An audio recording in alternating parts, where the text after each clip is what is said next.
Now, once again, the Gemara. That's a recording. All right. Good morning, everybody. Today is Boker Or. All right. Today is Ayin Aleph, Mishnah at the top, and away we go. Zok the Mishnah. Nadra v'hi arusa. So a girl who is a nar marasa, she makes a nether. I'm going to shallots.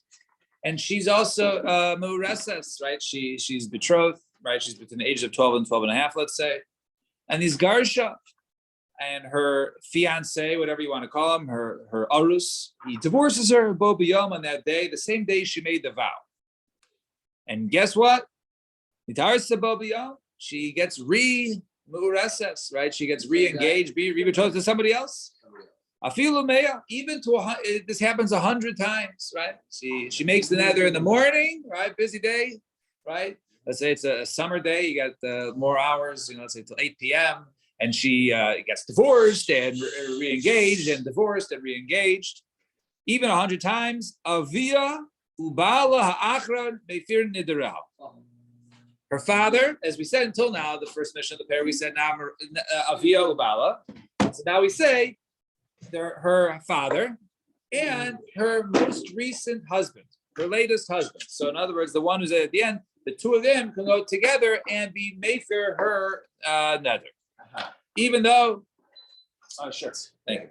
Even though the ones earlier might have heard, we'll get into the case. They might have heard. Nevertheless, they didn't revoke it. They didn't confirm it. They just divorced her. And so on and so forth. So we say that the father and the last one can be made in their house. Is that cloud?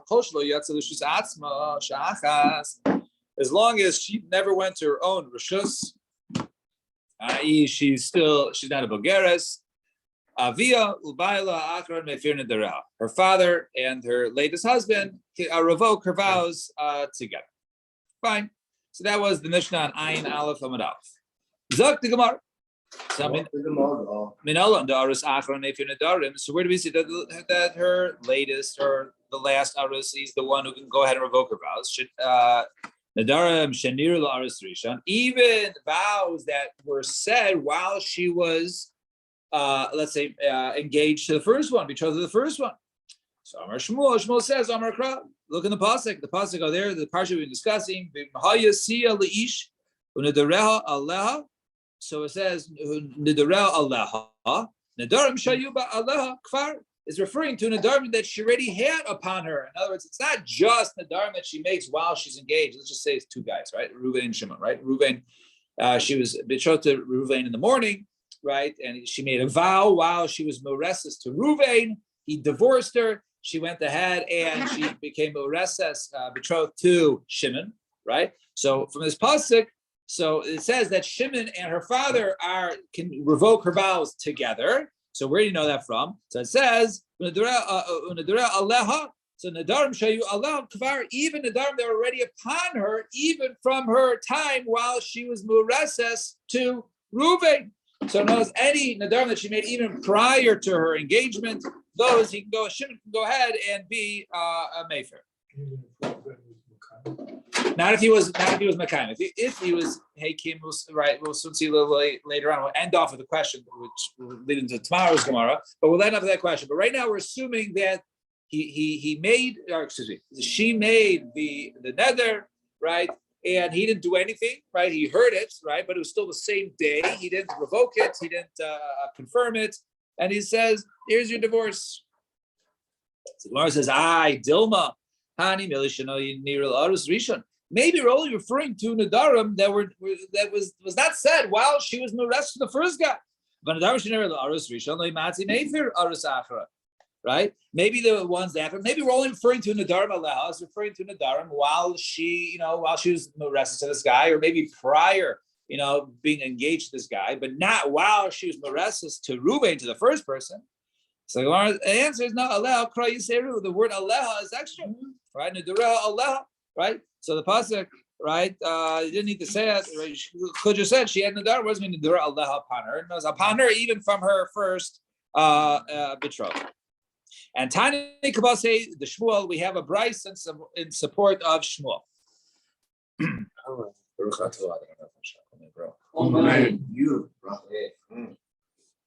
Namarasa. So regarding Namarasa,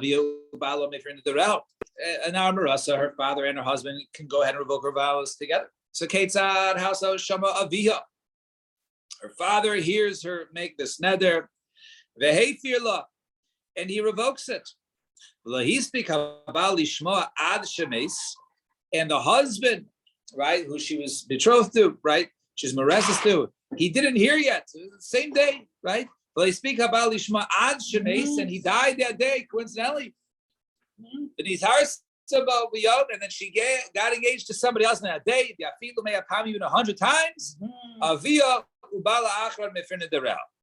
So her father, right, and her husband can go ahead and revoke the vows together. Whoever is her husband at that time. No. The latest one, the last one. The last one. Right. Not the one who she was betrothed to at the time of her nether, and even subsequent ones. Right, if they came and left, right, they got engaged at 2:00, and by 2:15 they already divorced her. Even in that case, they can do it. It's only the last man standing. It's bala achra. But it seems to be that he hadn't heard the nether first. He didn't hear it. He had heard it. So he has to be made fair. So he heard it. We'll soon see. That's coming. Yeah. Right. Yeah. So what we say basically that presence husband has the ability to violate any neder from before, no matter who, to free his wife. Correct. That's what we say right now. Now, so Balaka with the rest. So that was the first day. Shema fine. Now Shema Baila. So let's say in this case, if the husband went ahead and he heard it, so Reuven heard it, the Hayfirla, and he revoked it. He speak now. Remember, in order to revoke it, I need both parties, the husband and the father. So he revoked his when he heard it. He speak and the father didn't hear yet. Ad shemei sabal, until the husband died. That was so the husband heard it. This is a Nara. Right? Nara, yeah. The husband heard it. He revoked it, and the father didn't hear yet, and he died. Now, wait, who died? The husband died. The husband died. Now, even if she went ahead and got engaged to somebody else, nevertheless, the part of the husband, that which he revoked, and only needed two of them together. Now he's no longer alive. So, in this case, we say that the father, man, there was a point where she was just widowed and she was just in her father's possession, right? And she was not molested to anybody else yet. So we say that at that moment it transfers, all the koach transfers to him, and he is the one to revoke it. We're soon to explain this case why it is like that. But maybe Chalko Shabbat. Are we going to get into Yabam here too, or no? But what? Just a Yabam? And not today's Gemara, right? Yeah. Right. So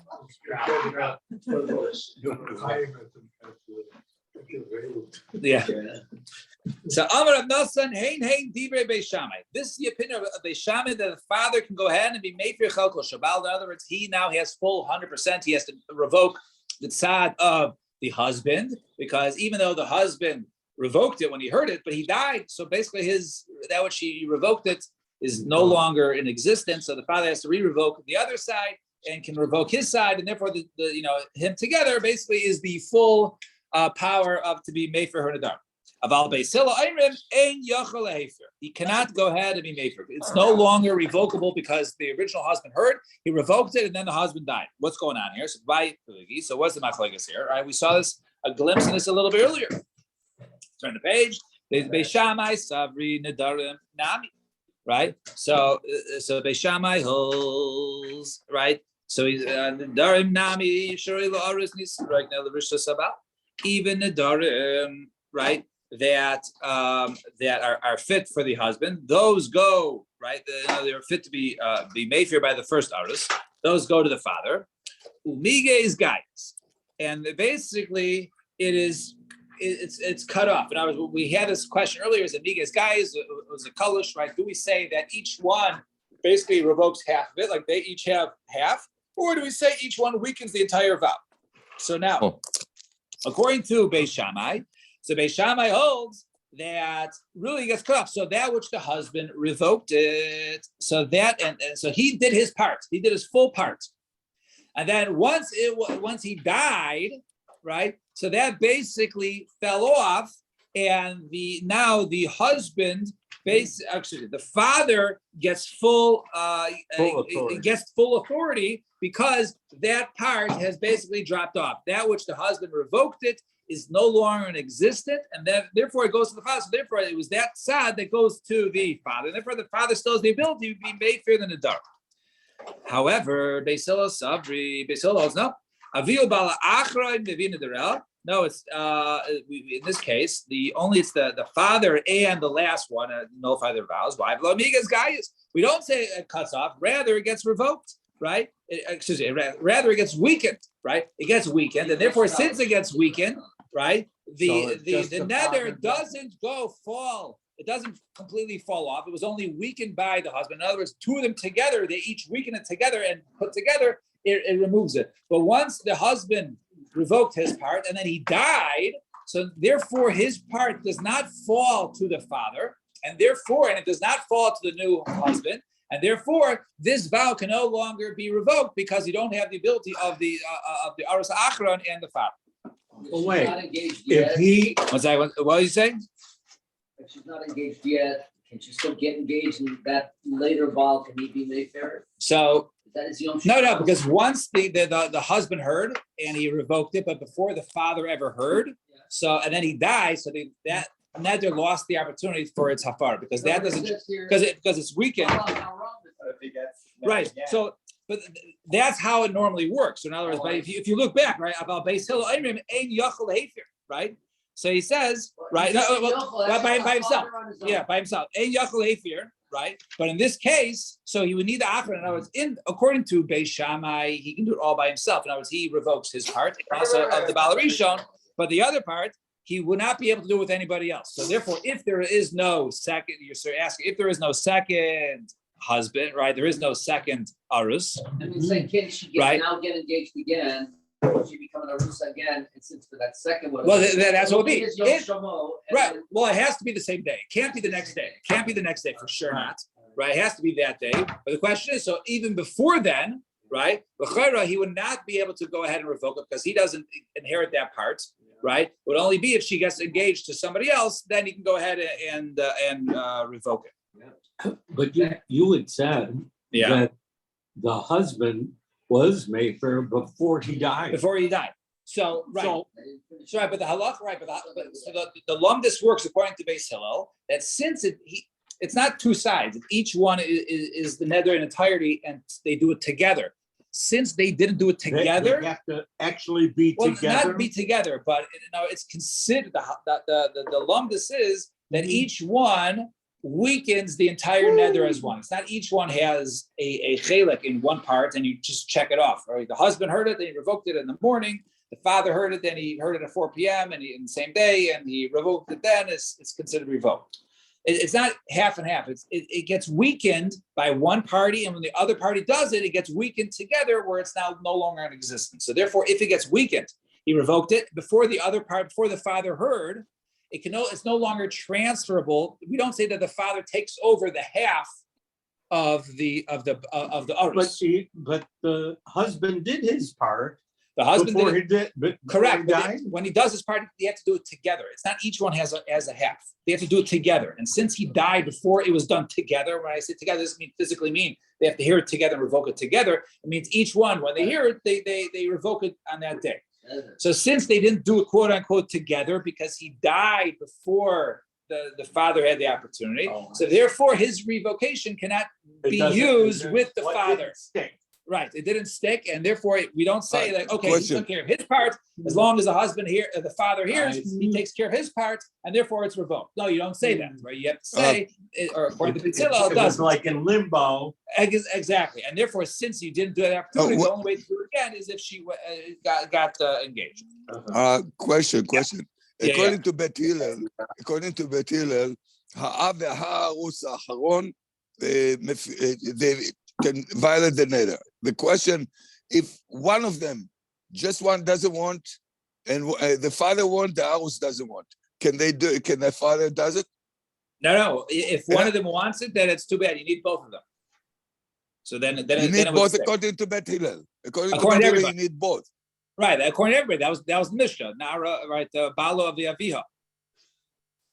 So if one say no and the other one say yes, it's not hal. It's not revoked, and therefore the nether stands. Right. Okay. All right, two Okay. dots, Smakim of Ayin Aleph from Beis. So Iboilu. Gerush, so Gerushin Kashtika Damya Bahakama Damya. Do we say that a husband here, so the girl makes the nether, her Arus hears, and he says, and the Alma says, you're not going to go to Shalos? Interesting. Here's your divorce documents. So he divorces her. Do we say, is that like shtika?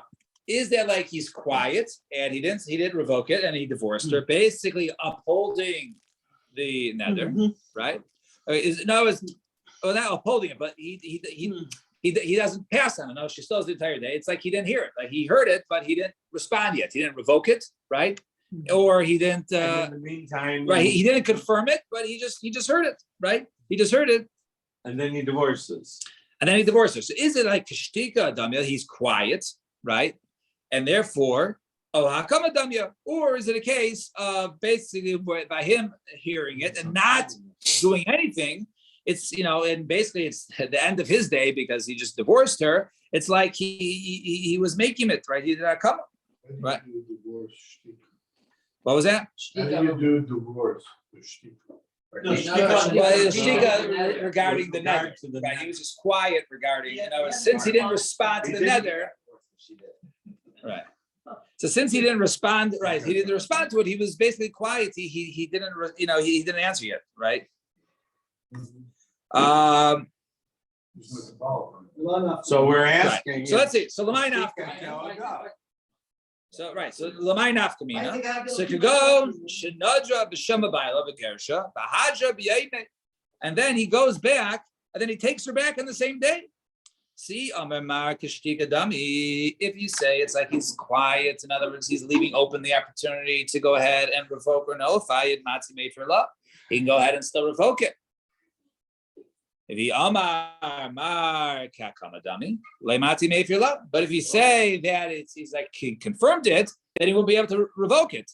Right now, remember earlier we had the cases of when it was with another man, right? She divorced him. Right, with now if she went ahead and was married to, she went to somebody else, right? Then let me just see what's the round is it? Right. So in other words, right, if she basically got married to somebody else, right? Then the guy heard it, right, and he did not respond. So then, in such a case, then he's the Bala Achra. Right, he's the Baal Achron, and therefore he was revoked. But over here, since it's the same guy, so it could be the fact that he divorced her. He was the one who basically confirmed it, and by him taking it back, he can no longer go back on his confirmation, and therefore we don't say that Baal Achron can go ahead and be Mayfair the nether. So therefore, that's the question: do we say that him divorcing her immediately is shtika, or do we say that's hakama? And I guess tomorrow, Mitzvah Hashem, we will get to the teretz. All right, everyone have a wonderful day. Mitzvah Hashem, we will continue this tomorrow.